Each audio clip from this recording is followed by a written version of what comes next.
Et quand la tristesse arrive, je sais tu es là, toujours près de moi.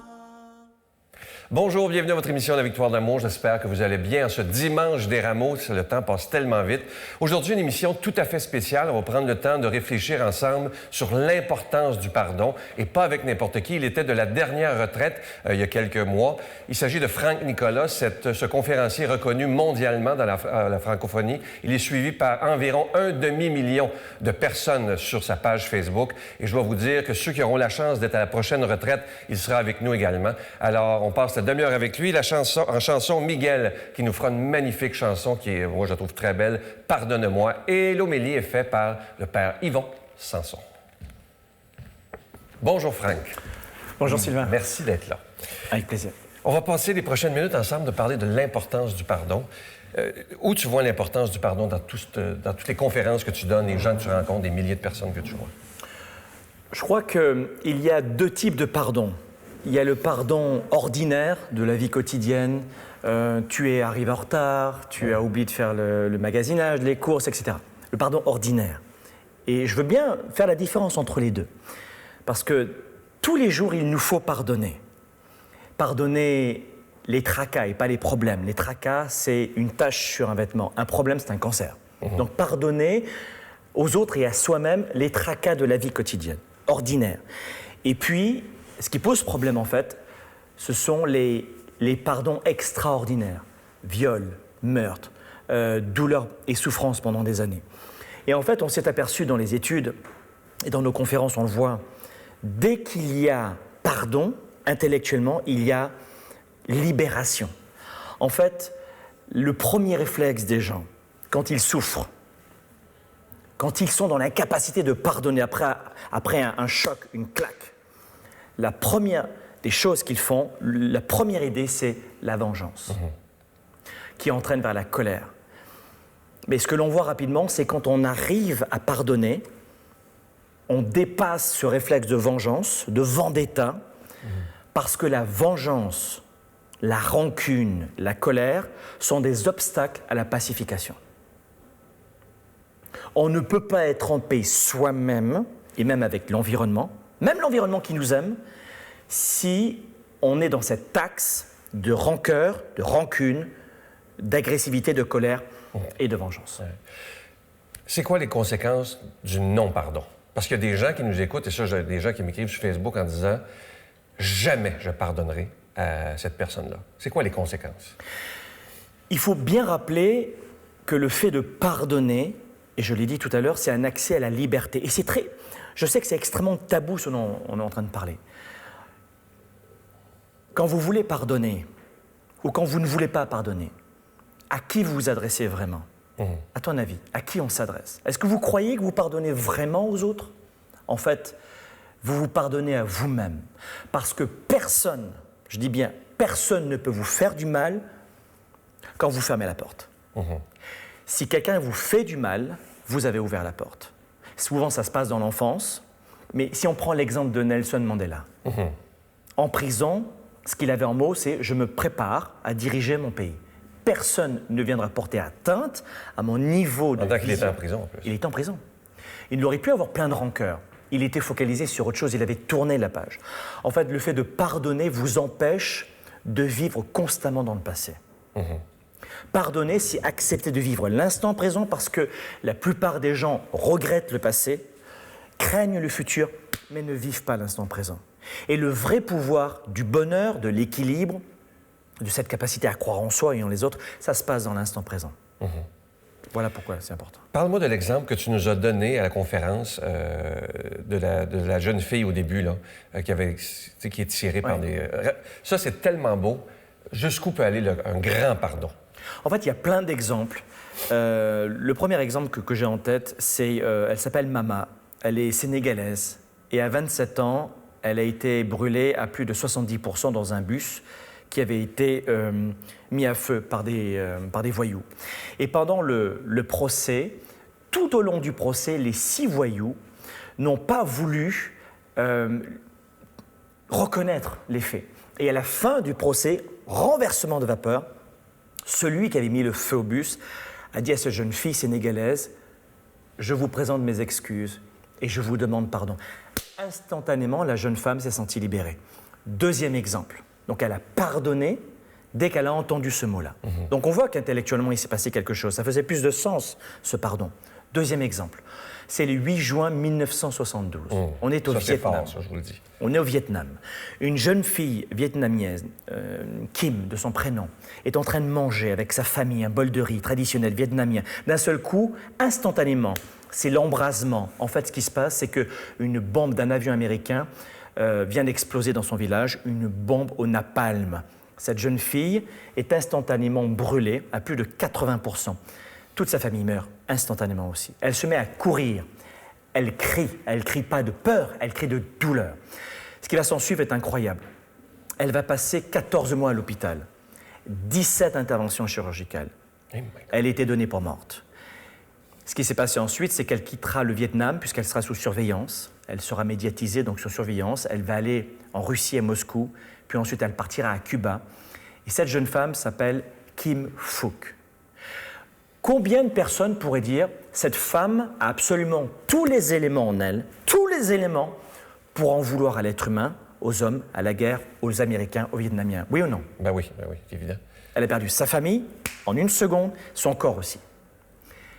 Ce qui est intéressant, c'est de savoir qu'est devenue Kim Phuc. Oui. Qu'est-ce qu'elle est devenue? En fait, aujourd'hui, Kim Phuc habite au Canada, dans l'Ouest canadien. Elle a refait sa vie, elle s'est mariée, elle a eu des enfants, c'est une maman. Elle est devenue ambassadrice à l'UNESCO. Elle a créé Kim Foundation, qui est une association qui aide les enfants victimes de la guerre. Je vous dis cela pourquoi? Parce que ce n'est pas, et je sais que c'est choquant ce que je vais vous dire, mais je dois vous le dire, ce n'est pas l'événement lui-même qui provoque la douleur. Ce n'est pas ce qui nous arrive dans la vie, même de plus atroce. Et Kim Phuc, on est d'accord qu'on atteint le paroxysme. Oui, là, c'est le sommet. Ce n'est pas ce qui nous arrive qui est important dans la vie et ce qui provoque la douleur, cette rancœur, cette envie de vengeance ou cette douleur à vie.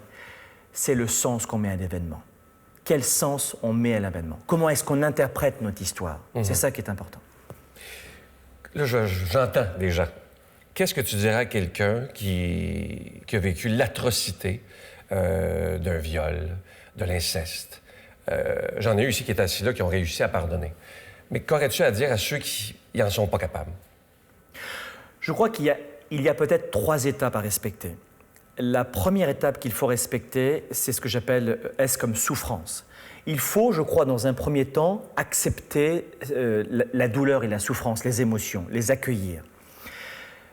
Ce que je vais dire aussi peut paraître très perturbant, c'est que je crois que parfois on ne peut pas éviter la douleur de la brûlure par exemple, on ne peut pas l'éviter. En revanche, on contrôle la souffrance.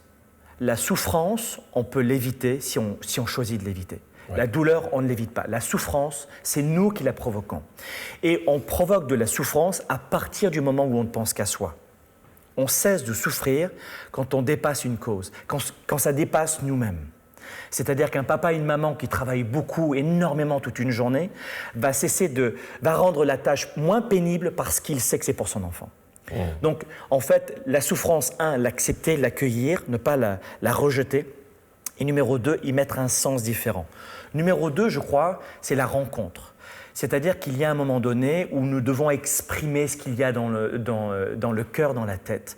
La plupart des gens décident de souffrir parce que, numéro 1, ils pensent punir l'autre personne. Bien souvent. Et c'est une réaction qu'ont les enfants souvent. L'anorexie, la boulimie, le suicide. Je vais punir mes parents. Ouais. D'accord. Donc, la première des choses, c'est extérioriser, en parler avec des amis, mais aussi se poser cette question, c'est qu'est-ce qui me fait vraiment souffrir? Et remettre un nouveau sens à cela. Ouais. Qu'est-ce que cette histoire m'a apporté? Qu'est-ce que je peux changer, cette histoire? Qu'est-ce que je peux faire maintenant? Est-ce que je vais continuer à souffrir et faire souffrir mon environnement? Ou est-ce que je décide maintenant de remettre une nouvelle destination, un nouveau sens à cette souffrance pour pouvoir passer à autre chose? Et ensuite, la dernière étape qui est importante, c'est la libération. C'est-à-dire qu'il y a un moment donné où, dans cette 3e phase, vous décidez de reprendre le contrôle du quotidien, de l'instant présent, et de ne plus vivre dans le passé. Et de vous dire, qu'est-ce que m'apporte cette situation de souffrance. Comment je peux mettre fin? On l'a vu tout à l'heure, c'est remettre un nouveau sens, partager avec des amis, mettre des mots sur des émotions. Mais la libération, c'est ce moment où on se dit « ça suffit maintenant, basta, plus jamais. Je décide maintenant de reprendre le contrôle. » Et ça, c'est la libération. Ouais. Je me souviens à la retraite, le samedi soir, il y avait Sylvie qui est venue ici témoigner. Tu te souviens la colère qu'elle avait? Là, je ne veux pas tes secrets, mais comment tu as fait pour transformer cette femme-là en quelques minutes? Moi, on était tous sur le dos. Et elle est venue témoigner ici, juste pour que les gens s'en rappellent. Elle a réussi, grâce à ton intervention, à pardonner l'impardonnable. Et comment tu as fait? Et c'est une femme rayonnante maintenant, c'est méconnaissable. D'abord, je crois que la plupart des gens... En fait, ce que j'ai fait avec Sylvie, c'est lui permettre de passer à travers les 3 étapes que je viens d'expliquer. Et je l'ai accompagnée pour ça. Mais il n'y a pas de secret. Il faut comprendre comment l'être humain fonctionne tous les jours. L'être humain est contrôlé par 2 forces. Plaisir, douleur. Plaisir, douleur. Tout ce que fait un être humain, c'est pour augmenter son niveau de plaisir et fuir la douleur. Et ce que j'ai fait avec Sylvie, c'est que j'ai inversé plaisir-douleur de sa situation. Malheureusement, et c'était complètement non conscient, mais elle prenait du plaisir à souffrir. Non conscient. Non conscient. Ouais. L'inconscient, ça, c'est plus compliqué de le faire remonter, mais le non-conscient, on peut le ramener. Et en fait, ce que j'ai fait, c'est que j'ai inversé plaisir-douleur dans l'esprit de Sylvie. Beaucoup de gens, et ce n'était pas le cas de Sylvie, mais notamment les adolescents, j'en parlais, font de l'anorexie. Ils veulent disparaître, ils veulent des fois punir les autres. D'accord? Et souvent, notre comportement nous apporte plus de plaisir parce que nous avons le sentiment que c'est la meilleure façon de gérer notre stress, notre passé, notre colère, notre honte, notre non-dit, cette incapacité à mettre des mots. Et c'est ça qu'on a fait, on a inversé plaisir-douleur avec Sylvie. Donne-moi des exemples de gens qui refusent de pardonner et les conséquences. Je crois que on ne va pas tomber dans des extrapolations, des extrêmes. On ne va pas tomber dans le paroxysme du meurtre, etc. Il y a quelque chose qui est intéressant, c'est que les études ont démontré que 2 jumeaux abandonnés à la naissance ont souvent un destin très différent. Et ça, c'est lié à l'interprétation. Je crois qu'on parle souvent des viols d'enfants. C'est-à-dire, qu'est-ce qu'il y a de plus terrible que le meurtre et le viol d'un enfant, d'accord? Mais, et c'est ça qui va peut-être choquer dans cette émission, ce que je vais vous dire, c'est qu'il y a quelque chose qui complètement tue et non dit, c'est l'ignorance des enfants. Beaucoup d'enfants qui deviennent adultes souffrent de cela, de l'ignorance. Et il y a beaucoup d'adultes, il y a beaucoup de cas, beaucoup plus d'enfants qui ont été ignorés que violés. Et les enfants qui n'ont pas eu l'amour, la reconnaissance, les études démontrent qu'ils ont une partie du cerveau qui n'est pas assez développée. Ah oui? Pas assez développée. Et c'est complètement remédiable. Mais on s'est aperçu qu'il y a une partie du cerveau des enfants qui n'ont pas été reconnus, qui est sous-développée. Et ça provoque, après l'âge adulte, des situations de non-pardon.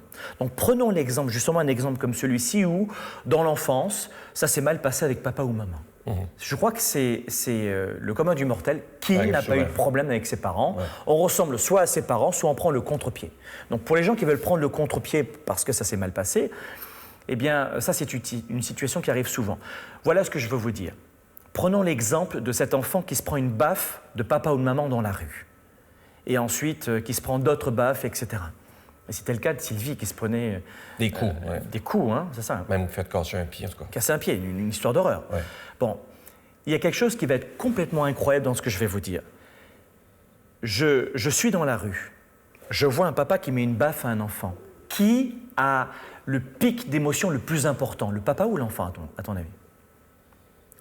En fait, c'est l'enfant. L'enfant, oui. C'est l'enfant. Qui pleure, etc. Et ce que je vais te dire, c'est que bien souvent, l'émotion est tellement en deçà de l'émotion de l'enfant, c'est que l'adulte, 5 ans plus tard, s'en souviendra pas de cette humiliation. Voilà. C'est-à-dire qu'il n'a pas vécu la scène de la même façon. Voilà comment des enfants demandent plus tard à leurs parents « Mais tu vas quand même reconnaître ce que tu m'as fait ?» Et le père ou la mère de dire « Mais de quoi tu parles ? Pourquoi ? Vous devez comprendre pourquoi. » C'est parce que l'être humain fonctionne ainsi. On ne retient une information qu'à partir du moment où l'émotion est forte. Mais pour qui ? Moi, je me suis pris une baffe. À vie, je vais me souvenir de cette baffe que j'ai prise devant tout le monde. J'avais 16 ans, tu m'as humilié devant tout le monde. Jamais je te pardonnerai ce moment-là. 20 ans plus tard, de quoi tu parles, mon fils? Ouais. Enfin, ça, c'est une situation qui arrive souvent. Donc, ce que j'ai envie de vous dire, c'est, et je sais que c'est complexe, mais dans le processus de pardon, je sais que c'est complexe. Rappelez-vous ceci. Pardonner, ça ne veut pas dire adhérer. Pardonner, ça ne veut pas dire être du côté de la personne. Ça ne veut pas dire accepter. Ça ne veut pas dire rétablir une relation. Ouais, c'est très important. On peut pardonner et attaquer la personne en justice. Je n'accepte pas, mais je pardonne. Donc, et pardonner, ce n'est pas un aveu de faiblesse. Et dans Au contraire. C'est l'inverse. Ouais. Et dans le cas que je viens de te donner, ce qui se passe très souvent avec les parents, posez-vous cette question. Est-ce que cette personne, à ce moment-là, a vécu la même scène que moi? Est-ce qu'elle a les mêmes informations que moi? Il nous reste moins d'une minute. Le programme Spark. Parle-moi de ça. Je l'ai vécu. Alors, parle-moi de ça. Il nous reste une minute. Le programme Spark, c'est un programme qui dure 13 mois. Je crois que l'on peut modifier nos comportements, nos habitudes sur la durée, pas en une seule fois. Voilà pourquoi on a créé un programme de coaching qui s'appelle Spark. C'est un programme vidéo qu'on regarde 7 sur 7, 24 sur 24. C'est une transformation complète. Je crois que tu connais ce programme. Tout à fait. Et si vous allez sur programmespark.com, dans quelques temps, on va mettre à disposition des formations gratuites.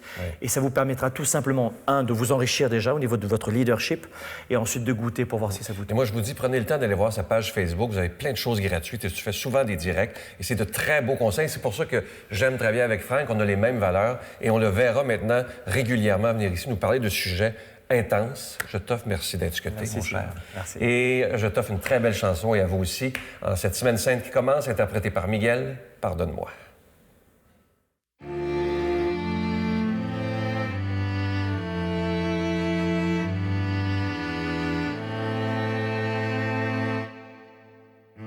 Seigneur, je t'en prie, écoute-moi.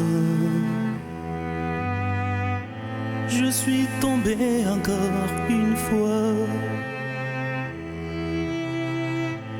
dans le filet de mes erreurs. La solitude est ma demeure. La vie parfois n'est pas facile. Jour après jour, je me détruis. Tu es mon seul espoir de rédemption. Pardonne-moi, Seigneur. Pardonne-moi. Je voudrais rentrer à la maison. Ouvre-moi la porte de ton cœur. Pardonne-moi. Pardonne-moi. Je ne peux pas continuer sans toi.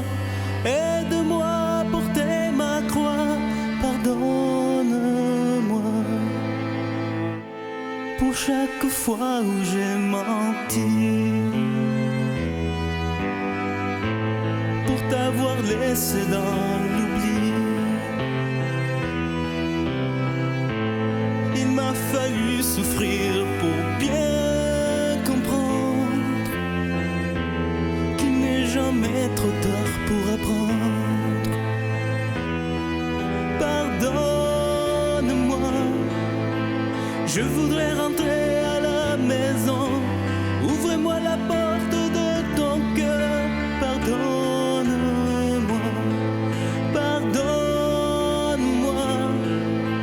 Je ne peux pas continuer sans toi. Aide-moi à porter ma croix. Pardonne-moi.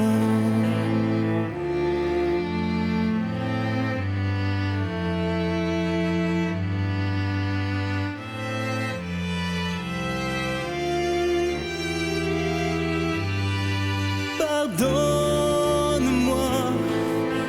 Je voudrais rentrer à la maison. Ouvre-moi la porte de ton cœur. Pardonne-moi. Pardonne-moi.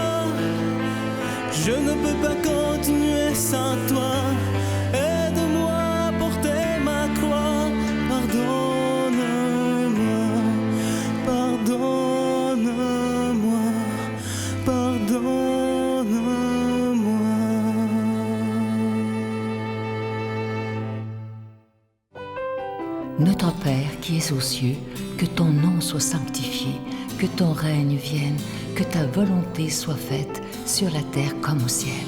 Donne-nous aujourd'hui notre pain de ce jour. Pardonne-nous nos offenses comme nous pardonnons à ceux qui nous ont offensés. Ne nous laisse pas entrer en tentation, mais délivre-nous du mal, car c'est à toi qu'appartient le règne, la puissance et la gloire pour les siècles des siècles. Amen. Je suis tellement content de vous parler de ce nouveau cadeau du mois. C'est vraiment une belle exclusivité de la Victoire de l'amour. Vous le voyez présentement à l'écran, c'est ce magnifique pendentif au nom de Jésus. C'est un véritable bijou.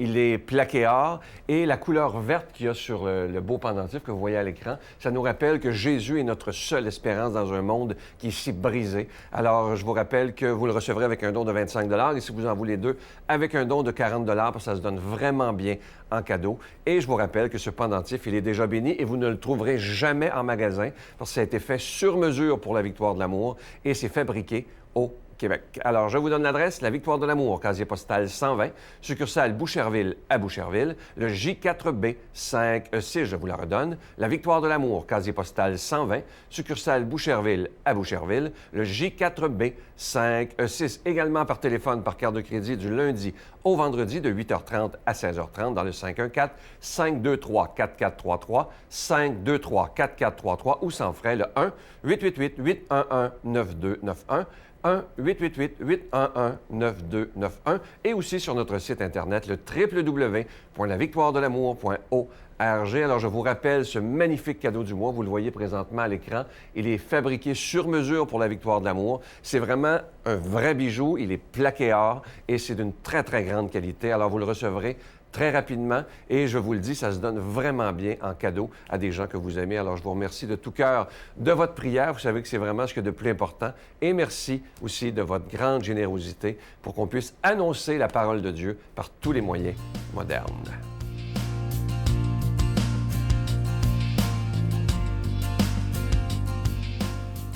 Nous venons d'entendre des paroles extraordinaires sur le pardon, sur ce pouvoir de la parole de pardonner. Dans l'Évangile d'aujourd'hui, un évangile qui est très, très beau, qui est très long aussi, c'est en fait le pardon mis en œuvre. Jésus qui donne sa vie justement pour accomplir les pardons pour chacun et chacune d'entre nous. Alors nous allons écouter et méditer ce très, très bel évangile qui nous est donné par Saint Matthieu. On fit comparaître Jésus devant Pilate, le gouverneur qui l'interrogea. « Es-tu le roi des Juifs? » Jésus déclara, « C'est toi qui le dis. » Mais tandis que les chefs des prêtres et les anciens l'accusaient, il ne répondit rien. Alors Pilate lui dit, « Tu n'entends pas les témoignages portés contre toi? » Mais Jésus ne lui répondit plus un mot, si bien que le gouverneur en était étonné. Jésus a tout donné pendant sa vie. Il a tout donné, non seulement à ses disciples tout près de lui, mais aussi à la foule nombreuse. Il a parlé devant tous les grands prêtres, tous les chefs, et tout ce qu'il avait à dire a été dit. Et ce n'est pas là, devant Pilate, qu'il va commencer à faire autrement, à dire autre chose, puisqu'il sait très bien que maintenant, tout a été accompli. Il est à la dernière phase de ce grand ministère qui est le ministère de l'amour. Or, à chaque fête, le gouverneur avait coutume de relâcher un prisonnier, celui que la foule demandait. Alors, il y avait un prisonnier bien connu du nom de Barabbas. Ça, je pense qu'on connaît le nom aussi. La foule s'étant donc rassemblée, Pilate leur dit, « Qui voulez-vous que je vous relâche? Barabbas ou Jésus, celui qu'on appelle le Messie? » Il savait qu'en effet que c'était par jalousie qu'on l'avait livré. Tandis qu'il siégeait au tribunal, sa femme, la femme du gouverneur, lui fit dire « Ne te mêle pas de l'affaire de ce juste, car aujourd'hui j'ai beaucoup souffert en songe à cause de lui. » On peut imaginer que cette femme suivait probablement la voie, la trace de Jésus, entendait ses enseignements et elle voyait bien que son mari est en train de vraiment avoir des problèmes avec cet homme qui était pourtant juste. C'est ce qu'elle dit, « Ne te mêle pas de l'affaire de ce juste ». Les chefs des prêtres et les anciens poussèrent la foule à réclamer Barabbas et à faire périr Jésus. Le gouverneur reprit, « Lequel des deux voulez-vous que je vous livre? » « Barabbas, lui dit-il. « Que vais-je faire de Jésus? Celui qu'on appelle le Messie. » Alors la foule répond, « Crucifiez-le. » On peut se dire facilement, mais comme la foule était barbare. Mais parfois, je me demande si moi j'avais été dans la foule, si j'avais été dans tout ce contexte politique, dans tout ce contexte religieux, qu'est-ce que j'aurais crié? Est-ce que j'aurais crié Jésus ou j'aurais crié Barabbas? Pilate vit que ses efforts ne servaient à rien, sinon à augmenter le désordre. Alors il prit de l'eau et se lava les mains devant la foule, en disant « Je ne suis pas responsable du sang de cet homme. » La foule répondit « Son sang, qu'il soit sur nous et sur nos enfants. » Il leur relâcha donc Barabbas. Quant à Jésus, il le fit flageller et leur livra pour qu'il soit crucifié. Il y a un grand bout du texte où on raconte un jeu qui se faisait à ce moment-là dans les prisons, qui s'appelait le jeu du roi, où on a mis un vêtement rouge sur Jésus, une couronne d'épines, et on le frappait en disant « Tu es le roi, alors dis-nous qui t'a frappé. » C'est un jeu, mais c'est un jeu pour tourner en dérision le Christ lui-même. Quand ils ont fini de jouer avec Jésus, ils ont pris Jésus et ils l'ont amené au calvaire. Ils ont trouvé un homme du nom de Simon de Cyrène pour porter la croix. Il y eut des événements terribles, tremblements de terre, le ciel s'est obscurci. Il y a eu tellement de choses terribles que les gens, tranquillement autour de Jésus, alors qu'il expira, les soldats ont commencé à dire « Celui-ci était vraiment le Fils de Dieu. » Après tout ce qu'on a entendu dans le témoignage d'aujourd'hui, après ce très, très bel évangile où Jésus donne sa vie pour nous, alors nous devons simplement comprendre que Jésus nous a montré le chemin du pardon à travers sa mission et à travers sa crucifixion. Et ce qu'il attend de nous, c'est que nous aussi, on entrons dans ce grand mouvement du pardon. Accueillons sa bénédiction par le nom du Père, du Fils et du Saint-Esprit. Amen. Je vous salue Marie, pleine de grâce. Le Seigneur est avec vous. Vous êtes bénie entre toutes les femmes, et Jésus, le fruit de vos entrailles, est béni. Sainte Marie, Mère de Dieu, priez pour nous pauvres pécheurs, maintenant et à l'heure de notre mort. Amen.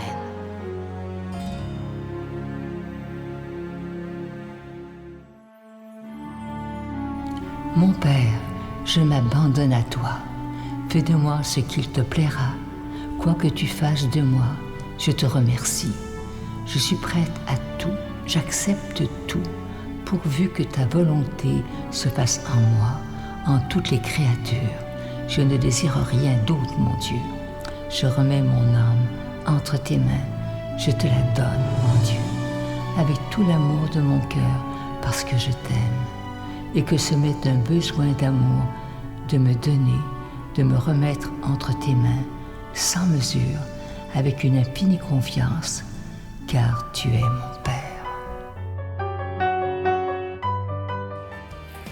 Il me reste le temps de vous souhaiter une magnifique semaine sainte et moi je vous attends comme d'habitude demain matin. Bye bye.